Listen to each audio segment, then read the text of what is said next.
गणनाथ सरस्वती रविशुक्र बृहस्पति पंचैतानि स्मरेन्नित्यं वेदवाणी प्रवर्तते। नमस्कार मित्रों, मैं पंडित विश्वास तिवारी आप लोगों का अपने YouTube चैनल पर बहुत बहुत स्वागत करता हूं। आज हम लोग बात करेंगे पिशाच मोचन व्रत के विषय में, जो मार्गशीर्ष मास के शुक्ल पक्ष की चतुर्दशी के दिन मनाया जाता है।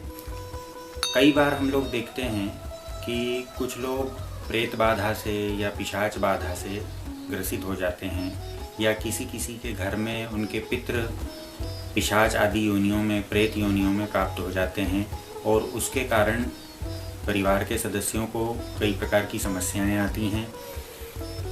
या कुंडली में ऐसा योग होता है कि पितरों की तृप्ति नहीं हुई, पितृ पिशाच योनि में चले गए, अकाल मृत्यु को प्राप्त हो गए।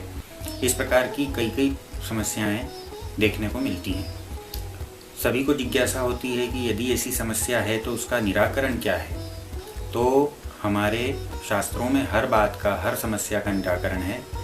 ये जो पिशाच मोचन व्रत है, ये एक ऐसा पर्व है, ऐसा दिन है कि जिस भी किसी व्यक्ति को अपने जीवन में, अपनी कुंडली में यदि ऐसा योग हो कि अकाल मृत्यु प्राप्त होने वाली हो, या ऐसा भय हो कि किसी प्रकार से हम पिशाच की योनि को प्राप्त न हो जाएं, प्रेत की योनि को प्राप्त न हो जाएं, हमारी अधोगति न हो जाए, उसके निराकरण के लिए इस व्रत को करना चाहिए। यदि किसी प्रकार के पिशाच से संबंधित समस्या किसी भी व्यक्ति के जीवन में आ रही हो, देखने में आ रही हो, तो इस व्रत को करने से इस दिन पूजन, तर्पण, पिंडदान, अन्नदान, वस्त्रदान, दीपदान आदि करने से इस प्रकार की सभी समस्याओं से मुक्ति प्राप्त हो जाती है। बहुत ही योग कारक दिन होता है ये, बहुत ही प्रभावशाली ये दिन होता है। इसलिए अपनी सद्गति के लिए भी और किसी दिवंगत आत्मा की सद्गति के लिए भी ये व्रत किया जा सकता है।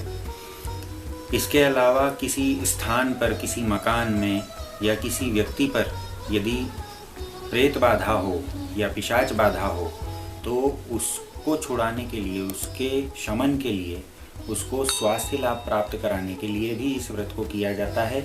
और इस दिन पूजन, तर्पण, पिंडदान, दान, अन्नदान, ब्राह्मण भोजन, यज्ञ हवन आदि ये सब किए जाते हैं। इसी संबंध में एक कथा भी प्राप्त होती है, जो काशी के पिशाच मोचन कुंड से संबंधित है।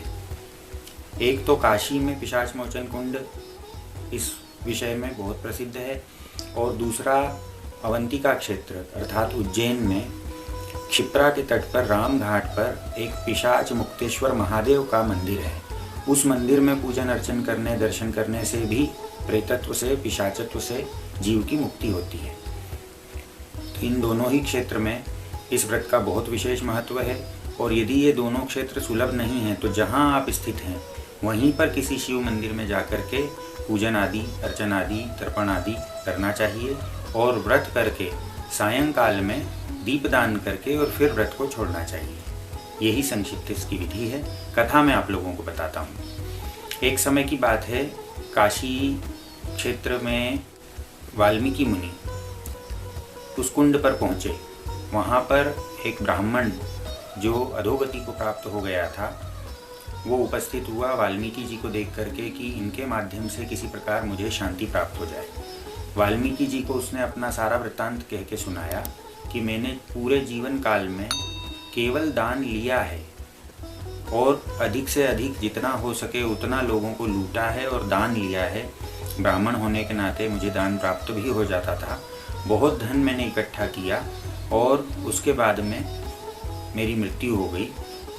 मृत्यु पर्यंत मैंने कभी दान किया नहीं, कोई पुण्य कर्म किया नहीं। उसके प्रभाव से घोर अशांति मुझे प्राप्त हुई, और मुझे पिशाच की योनि प्राप्त हो गई है। तो आप कृपा करिए ताकि मैं शांति प्राप्त कर सकूं और इस पिशाच योनि से मेरी मुक्ति हो जाए। वाल्मीकि जी ने कुंड में स्नान करने के लिए इसे कहा। इस पिशाच ने जैसे ही कुंड की तरफ पैर बढ़ाए, तो जैसे जल को स्पर्श करने के लिए ये आगे बढ़ता था, जल इससे दूर भागता था। ये एक कदम आगे बढ़ाता था तो जल 2 कदम पीछे हट जाता था। इसने एक पात्र लेकर के कि मैं सीधे सीधे स्पर्श जल का नहीं कर पा रहा हूँ तो पात्र में भर करके जल ले लेता हूँ। तो जैसे ही पात्र में जल भरा वो जल सूख गया। जब ऐसी स्थिति वाल्मीकि जी ने देखी तो समझ गए कि ये घोर पाप के कारण बहुत ज़्यादा अशांति वाला जीव है और इसकी पिशाच योनि घोर पिशाच योनि है, प्रेत योनि है। वाल्मीकि जी ने इसे सलाह दी कि तुम शिव जी की तपस्या करो, शिव जी प्रसन्न होंगे तो भावी उमेटी सकहीं त्रिपुरारी। यदि तुमने कोई पुण्य न कर्म नहीं भी किया है तब भी शिव जी की कृपा से तुम्हें इस पिशाचत्व से मुक्ति प्राप्त हो सकती है। उसने वाल्मीकि जी की बात मान ली और शिव जी का ध्यान करना शुरू कर दिया। शिव जी का बहुत लंबे समय तक ध्यान किया। इस प्रकार से तपश्चर्या उसने जब की, शिव जी प्रसन्न हो गए, प्रकट हुए। प्रकट होने पर उससे वर मांगने के लिए कहा। उसने कहा कि आप इस पिशाच योनि से मेरी मुक्ति करवा दीजिए और मुझे शांति प्राप्त हो, ऐसा उपाय करिए। शिव जी ने उसको पुनः उस कुंड में उतरने के लिए कहा। शिव जी की आज्ञा मान करके वो कुंड में उतरा। इस बार जल भागा नहीं। जल का जैसे ही उस पिशाच से संपर्क हुआ, स्पर्श हुआ, वैसे ही वो जलमय हो गया, जल में विलीन हो गया और शांति को प्राप्त हुआ।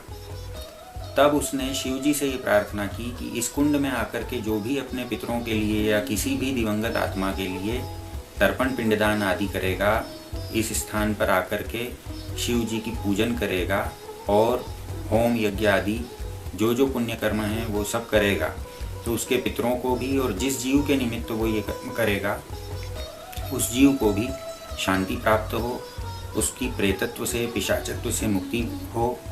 इस प्रकार का शिव जी से उसने वरदान मांगा। शिव जी ने वरदान दे दिया। इसी कुंड से संबंधित एक और कथा सुनने को मिलती है।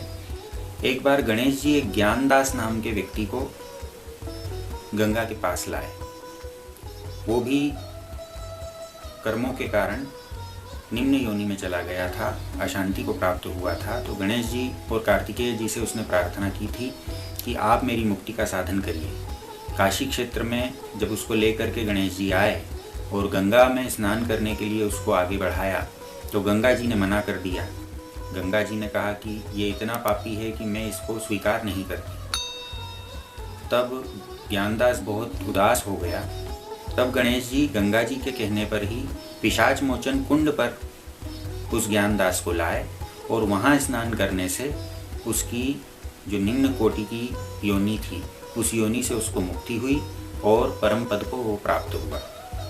इस प्रकार ये तीर्थ क्षेत्र में पिशाच मोचन कुंड जो है उसकी बहुत महिमा है और उज्जैनी क्षेत्र में पिशाच मुक्तेश्वर महादेव की बहुत महिमा है और इस तिथि की बहुत महिमा है। यदि इस तिथि पर इन दोनों में से किसी स्थान पर जाकर के और ये सब पूजन आदि किया जाए तो कई गुना फल है।